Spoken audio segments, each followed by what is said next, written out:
Sir, नमस्कार। दिव्यांग न्याय लेने जाते हैं पीडब्ल्यूडी के अंतर्गत, लेकिन न्याय नहीं मिल पाता है और न्याय प्रणाली सोया हुआ है। इस संबंध में आप सुझाव क्या देना चाहेंगे दिव्यांग समाज को? दिव्यांग अगर न्याय पाना चाहते हैं तो उनको पहले खुद शिक्षित होना होगा। अगर हम किसी विभाग के पास जाके ये कहते हैं कि पीडब्ल्यूडी को न्याय दो, तो भारतीय संविधान में पीडब्ल्यूडी को न्याय नहीं दे सकता है, क्योंकि दिव्यांग अधिकार अधिनियम 2016 में सिर्फ पीडब्ल्यूडी को जो परीक्षा फॉर्म भरता है उसमें छूट मिल सकता है, बाकी चीजों में कोई आरक्षण का लाभ नहीं मिलेगा। तो आरक्षण का लाभ लेने के लिए बेंचमार्क डिसेबिलिटी का होना आवश्यक है, यानी 40% दिव्यांगता या उसके ऊपर दिव्यांगता होना आवश्यक है, और वो आता है पीडब्ल्यूबीडी में। ठीक है, लेकिन अज्ञानता बस हर आंदोलन में, हर सभा में, यहाँ तक कि मांग पत्र में दिव्यांग लिखते हैं कि शारीरिक दिव्यांग यानी पीडब्ल्यूडी कोष्ठ में लिखते हैं को न्याय नहीं मिल सका।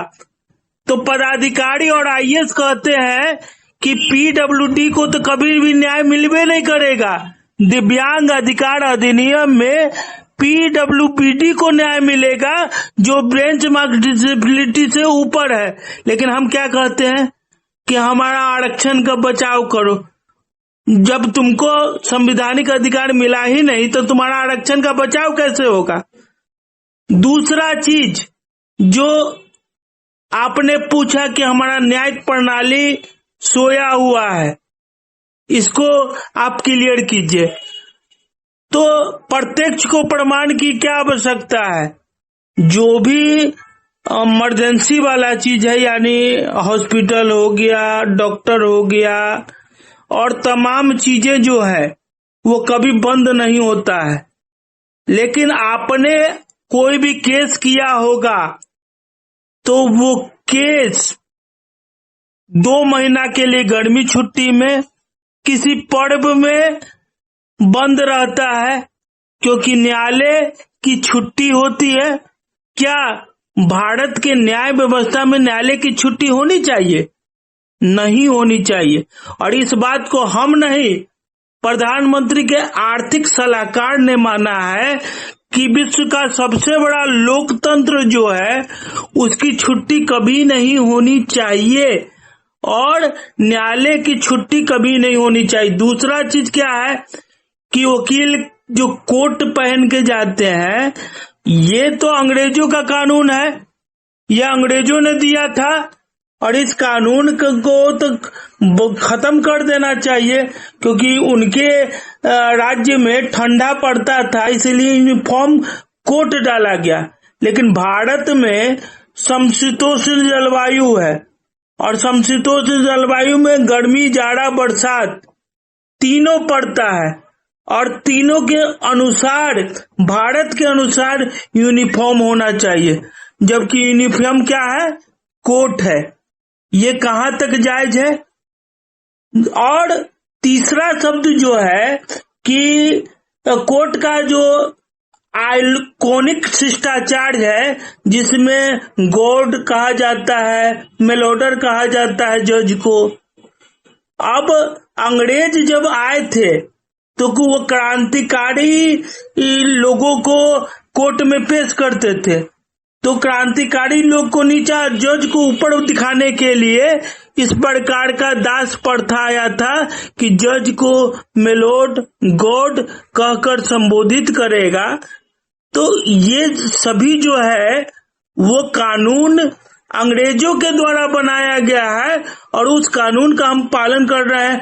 हम किसी थाना में कोई कंप्लेन करते हैं, चाहे किसी कोर्ट में कोई कंप्लेन करते हैं, तो उस पर लिखते हैं FIR, यानी हम किसी के प्रति शिकायत कर रहे हैं। और जब कोर्ट में कोई कंप्लेन करते हैं तो उसको प्रार्थना पत्र क्यों कहा जाता है? ये तो अंग्रेजों के समय में होता था कि क्रांतिकारी जब आता था तो क्रांतिकारी को नीचा दिखाने के लिए और इंग्लैंड के पदाधिकारी को ऊपर दिखाने के लिए यह कहा जाता था कि वहां पर कंप्लेन नहीं कहा जाएगा, नहीं तो तौहीन हो जाएगा सर का। तो आप प्रार्थना कीजिए सर से, इसलिए प्रार्थना पत्र लिखाया जाता, लेकिन ये कंप्लेन होना चाहिए। इसका नाम है कंप्लेन, और ये कंप्लेन ही होना चाहिए, न कि प्रार्थना पत्र होना चाहिए। चौथा जो सबसे बड़ी बात है कि हमारे मुख्यमंत्री ये कहते हैं कि बिहार से दिव्यांग समाप्त हो गया है और फिजिकली दिव्यांग तो पूर्णतः समाप्त हो गया है। तो हमारे मुख्यमंत्री सफेद झूठ बोल रहे हैं। इसलिए सफेद झूठ बोल रहे हैं कि जो भी लड़का जन्म लेता है, आप जाइए जो जन्म वाला डिपार्टमेंट है वहां जाइए, वहां पता लगाइए कि कितना आदमी स्वस्थ और कितना आदमी दिव्यांग जन्म लिया है। दूसरा चीज कि रोज दिन एक्सीडेंटल केस में दिव्यांग हो रहे हैं लोग, लेकिन एक्सीडेंट करने वाला या दूसरे को दिव्यांग करने वाला, दूसरे को अपाहिज करने वाले व्यक्ति को थाना से ही बेल मिल जाएगा, कोर्ट भी नहीं जाना पड़ेगा, जबकि वो आजीवन उस दर्द को झेलते रहेगा। लेकिन वही चीज अगर कोई आदमी एगो नोकीला चीज लेकर वही पकड़ा गया तो उसको आजीवन कारावास हो जाएगा, क्योंकि उसने आदमी की हत्या करना चाहा। तो एक तरफ जो हत्या कर रहे हैं उसके सभी संवैधानिक अधिकार को छीन रहे हैं, उसको दिव्यांग बना रहे हैं, फिर भी उसको मतलब थाना से ही बेल मिल जाएगा। और एक तरफ दूसरा व्यक्ति है जो कुछ नहीं किया, सिर्फ हथियार लेकर अपना आत्म सुरक्षा किया, उसको झूठे केस में फंसाकर और आजीवन कारावास झेलना पड़ता है। ये इसलिए बनाया गया था अंग्रेज के द्वारा मोटर अधिनियम 1988 कि अगर कोई आंदोलन करता है और वो अंग्रेज की बात नहीं मानता है तो उसको उड़ा दिया जाए। तो हम रहते हैं भारत में, हम जमीन तलाशते हैं भारत में और कहते हैं कि भारत के रहने वाले हैं, और आज भी कानून पालन करते हैं इंग्लैंड का। हम गुलाम हैं कि हम स्वाधीन हो गए हैं, ये सोचने की बात।